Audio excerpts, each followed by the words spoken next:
Hello and welcome everybody to another episode of Books and Bytes. Today we're diving deep into Hans Mommsen's seminal work, Der Nationalsozialismus und die Deutsche Gesellschaft. Now this isn't just another history book. Mommsen was really a historian who profoundly challenged the traditional, often quite simplistic narratives about National Socialism. Instead of just looking top-down, he shifted our focus to, well, a much more intricate understanding. The societal roots, the real complexities of Hitler's role, the horrific, almost inexplicable path to the final solution, and the very nuanced, often contradictory nature of German resistance. It's really a foundational text if you want to grasp this period with real depth. Absolutely. And this particular book, it's a real treasure trove. It gathers his collected essays written over, more than 3 decades. And what's remarkable, really, is how consistent his overall interpretation stays, even as his research obviously evolved over time. So today we'll be exploring his central arguments. Things like how German bourgeois society began to erode long before Nazism even appeared, the intricate and often, frankly, chaotic mechanisms the Nazis used to seize and consolidate power, and the surprisingly complex role of the traditional elites, ones who were often compromised, plus the inherent self-destructive tendencies that really pushed the regime towards its ultimate horror, the Holocaust. And we'll also delve into his perspective on the German resistance, which, as Mommsen meticulously shows, was far more contradictory and, well, complex than a lot of popular stories suggest. Right. So you might think you know the story of Germany in the 20th century. We all have a version in our heads. But Mommsen invites us to look much deeper, starting not with Hitler, interestingly, but much earlier. Okay, let's unpack this journey then, beginning our deep dive way back in the late 19th century. Exactly. Mommsen argues that the fertile ground for National Socialism was actually laid decades before Hitler's rise, specifically, late 19th century. He identifies the significant erosion of traditional bourgeois lifestyles and self-perception.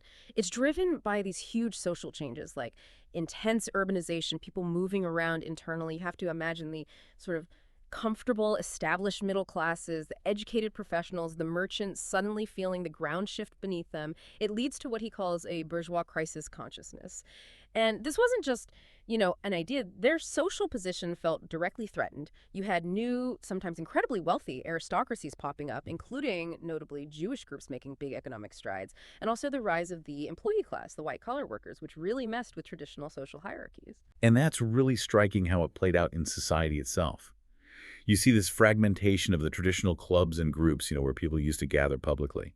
And in their place, Mommsen shows these new, often quite secretive co-optation-based groups started popping up. He calls them the Ringbewegung, basically exclusive networks outside the public eye. They became alternative social hubs for this declining elite. They did groups like the Gesellschaft, which, later had direct links to the early Nazi party, and others like the Reichshammerbund. So these networks were kind of a refuge for the insecure bourgeois class, but also an alternative to a party system that felt like it was failing them.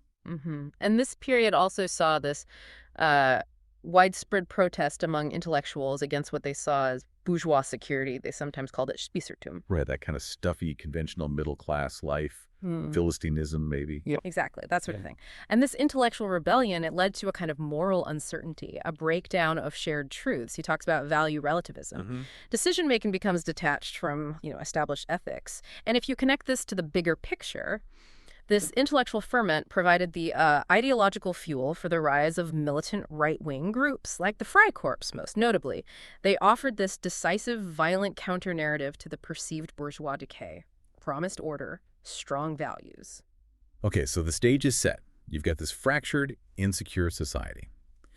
Now, moving into the Weimar Republic, that really turbulent period, Mommsen shows how these earlier shifts created fertile ground for, mobilizing anti-Semitism for mass appeal.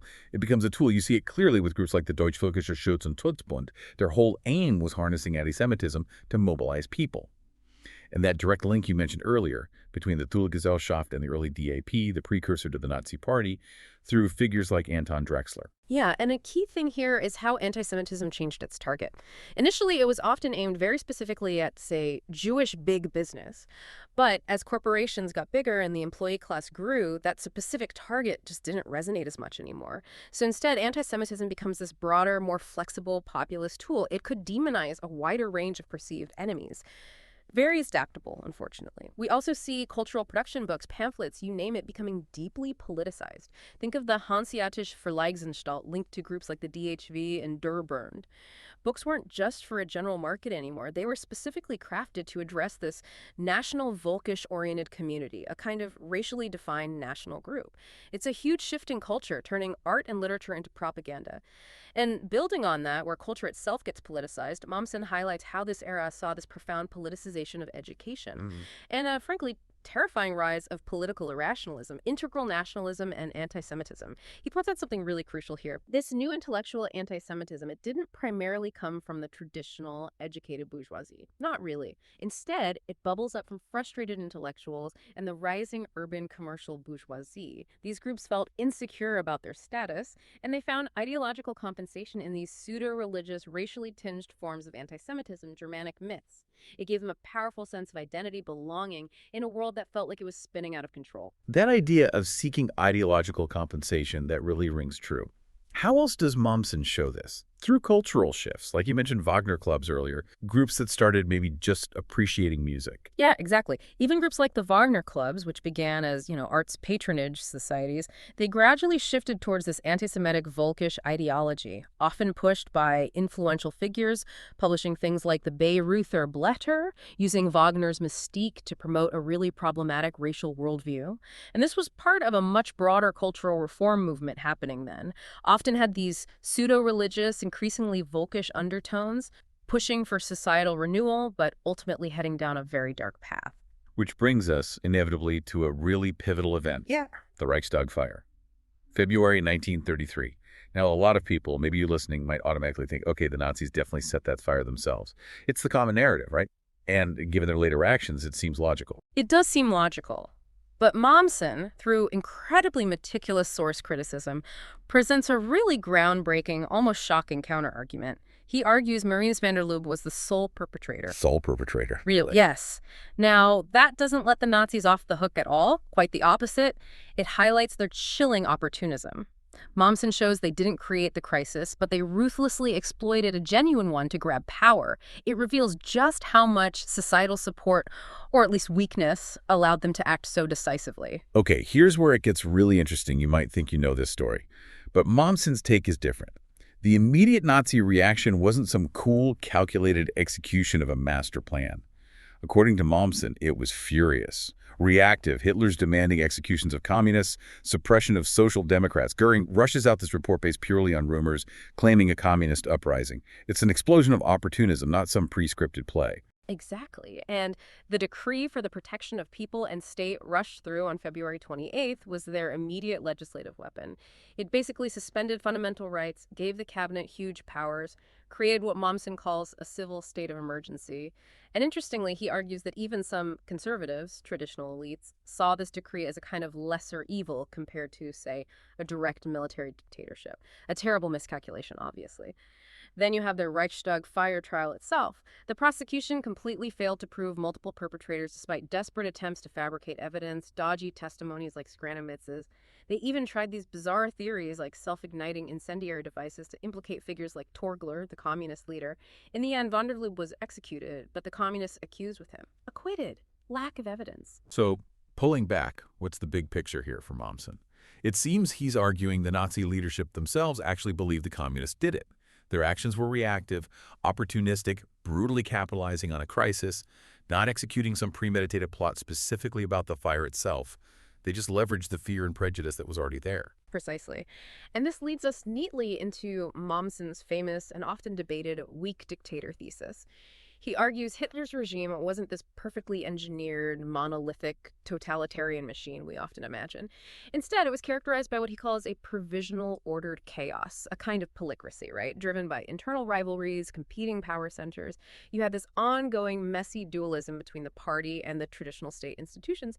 And the traditional elites, the civil servants, the military, business leaders, their influence eroded. Their strategy was often what Mommsen termed holding resistance, trying to soften the radical measures, maintain their own positions, often by, dressing up arbitrary actions in pseudo-legality, essentially trying to hold on to influence and normalcy, but inadvertently empowering the regime. A really stark example of this is the military's compromises. The Wehrmacht accepting the horrifying Commissar order, the liquidation of Soviet POWs. These were actions that just profoundly eroded its moral standing. Shows how even a professional military could get corrupted by this holding resistance logic.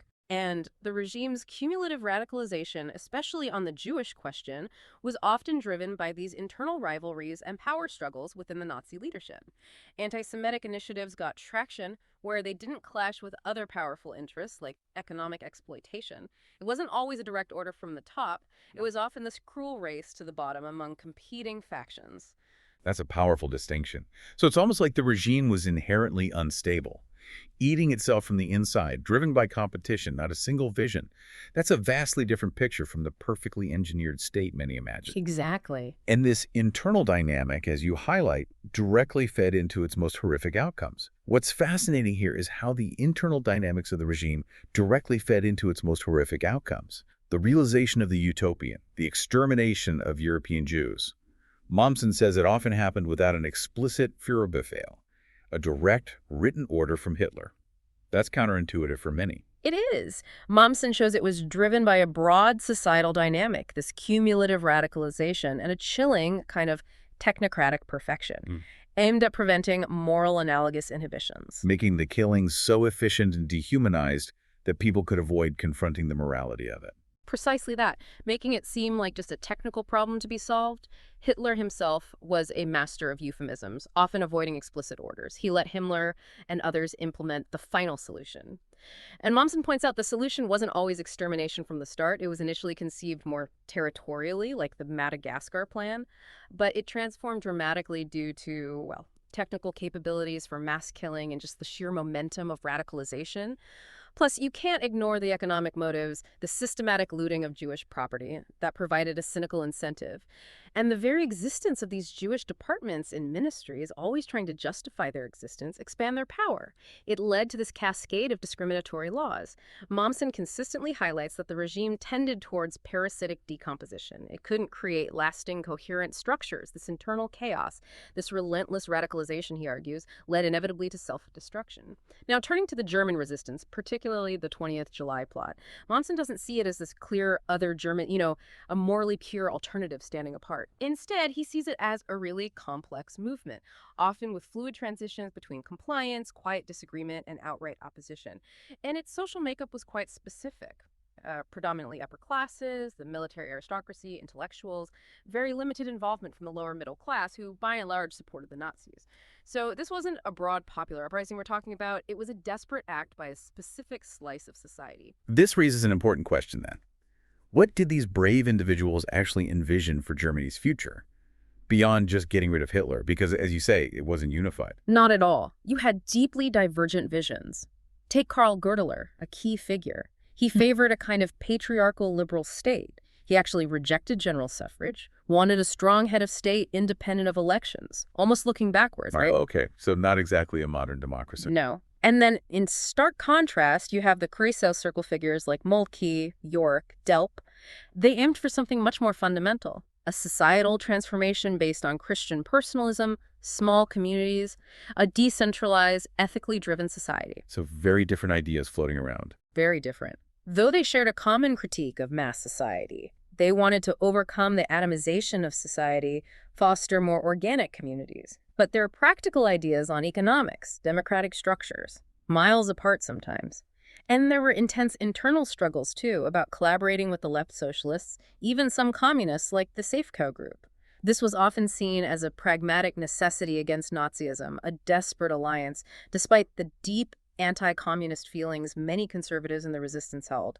It really highlighted their need for broader support, which was hard to find. And Mommsen points out, doesn't he, that the resistance suffered from this real intellectual isolation. They often relied on older German political ideas, what he calls the German way, which leaned towards anti-liberal, paternalistic views, sometimes echoing the very elitism that arguably helped Nazism take root in the first place. That's a key point. This made it incredibly hard for them to connect with ordinary Germans or to offer a truly viable, modern alternative for an industrial society. They were kind of disconnected. They were. And ultimately, the July 20th plot, while undoubtedly heroic, a testament to incredible moral courage. It also reflected this tragic failure, a resistance unable to fully break free from traditional German political thinking and its limitations. This isolation, this sort of backward-looking tendency in some quarters, in Mommsen's view, sadly contributed to Germany's path to total catastrophe. Their vision just wasn't broad enough or modern enough to sway the masses or effectively challenge the regime at its roots. So what does this all mean for our understanding of history? Bringing it all together. Yeah. Mommsen's enduring contribution seems to be this core message. Nazism wasn't just some isolated anomaly, the sudden madness, or purely down to one evil leader. Right. Instead, he shows how it emerged from this deep modernization crisis within German development going back decades. Its destructiveness stemmed not from brilliant planning or a perfect totalitarian machine, but from this parasitic exaggeration of existing societal structures, existing political tendencies, leading to catastrophic internal contradictions, and eventually self-destruction. And what's really compelling, I think, about Mommsen's analysis is how he shows the weaknesses of the regime. The chaos, the opportunism, the inability to build stable structures were precisely what drove its radicalization and its most horrific outcomes. It wasn't a well-oiled machine. It was more like a destructive, self-cannibalizing beast. Which leaves us with a final thought, maybe a provocative one for you, the listener. If the mechanisms of power, societal complicity, the corrosive allure of pseudo-modernity, and the sheer internal chaos of a regime could lead to such catastrophic self-destruction then, what lessons does Mommsen's work hold for our vigilance and critical thinking about societal structures and political leadership today?